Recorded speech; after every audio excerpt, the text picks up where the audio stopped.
Hey everyone, my name is Abby Ball, and I'm an upcoming sophomore at Warner Robins High School, and I've just been asked to talk about impacting your campus for Christ and being a real witness for Him and just living out your life for Him this upcoming school year.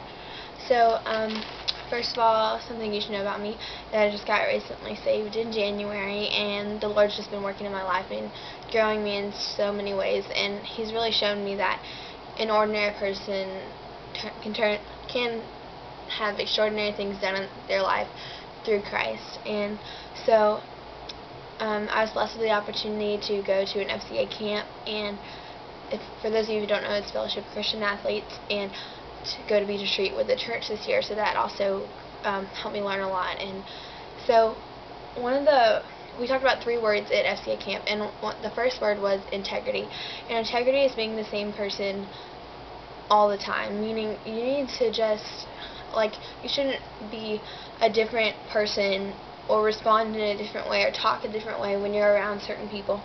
Sure, when you're talking to an adult you may be more respectful, but you really truly just need to be the same person all the time. Don't act differently around your friends at church than you do your friends at school.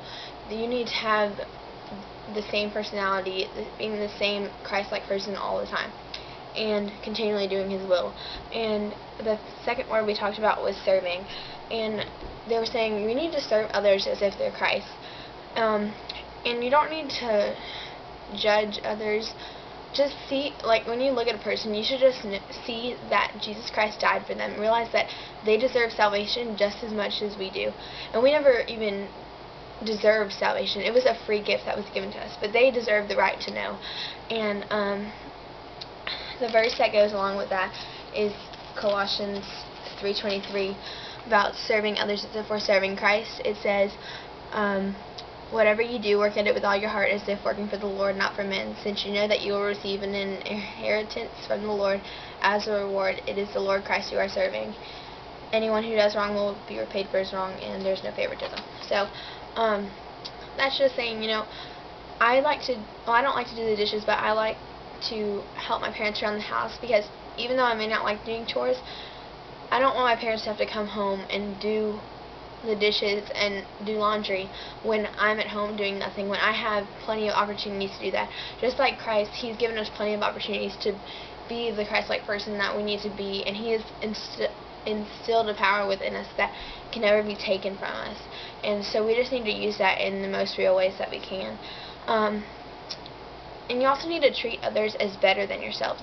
See others as better than yourselves, because Christ, He denied Himself, and He put us before Himself. He just always was thinking about His children, and especially when He was on the cross. Also, the third word that we talked about was excellence. And excellence was basically saying, the example they used was, at 211 degrees, water is hot, but at 212 degrees, it's boiling. We need to be boiling hot for Jesus Christ, and we need to understand that it just takes those little things about serving people and just doing those things so that people don't give up hope.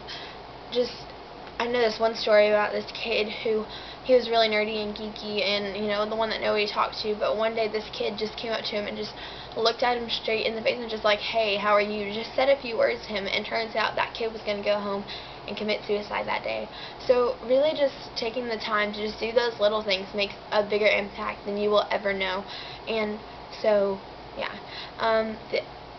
The other thing that a counselor pointed out was that in the word excellence, there's the word cell. And cell is the basis of life. It's the basic structure. Jesus Christ should be the basic structure within us, the thing that is the most productive, and the thing that is the focus of who we are. And we should be obsessed with Jesus Christ. If you're not saying that you're obsessed with Jesus Christ, then what are you obsessed with? And we should want to change that so it's fixed towards Him. And that's something we all need to work on every day, and including myself. And we just need to live as if today is our last day. Live as if the person that God's telling you to witness to, live as if it's their last day, as if they were going to go home and commit suicide, because you don't know what their home life is like. You don't know what they're thinking. So just live as if it's your and their last day, and also as if Jesus Christ were going to come back right then. If Jesus came back right now, would he be pleased with your actions? Just think about that as you're going throughout your day. You know, if you're disrespecting your parents, would Jesus Christ be proud of that? You're cussing somebody out, or if you're watching TV. I know that's something I struggle with, watching TV. I mean, it's so addictive. But I don't want to be sitting there watching TV when Jesus comes back. I want to deny myself and take up my cross and follow him and do what he wants me to do. And so, yeah. With denying ourselves and forgetting about what other people think, we will have to suffer for it. And it talks about this a lot in 1 Peter.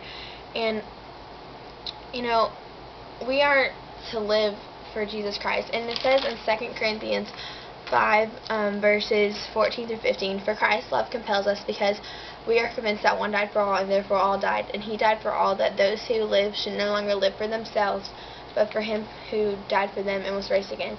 So that goes along with denying yourself. You know, we're living for him. We're not living for ourselves.